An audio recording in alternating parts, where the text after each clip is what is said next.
কি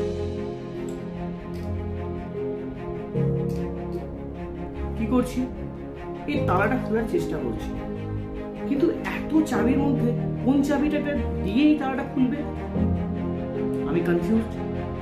সেই রকমই আমি যদি প্রত্যেকটা চাবি না ট্রাই করি তাহলে বুঝতে পারবো না এর মধ্যে সঠিক চাবি কোনটা যেটা দিয়ে তালাটা খুলবে। আমাদের জীবনে এরকম অনেক সমস্যা আছে যেগুলো সলভ করার জন্য আমরা একের পর এক ট্রাই করতে থাকি কি করে সলভ করা যায়। এগুলো সলভ করলে পরে তবেই আমরা সাকসেসের দিকে এগিয়ে যাব। কিন্তু প্রত্যেকটা ট্রাই কিন্তু আমাকে পার্ট অফ সাকসেস। ওরা যদি না থাকতো তো সঠিক চাবিটা আমি আমার জীবনে খুঁজে পেতাম না যেটা দিয়ে আমার এই তালাটা খোলা যায়।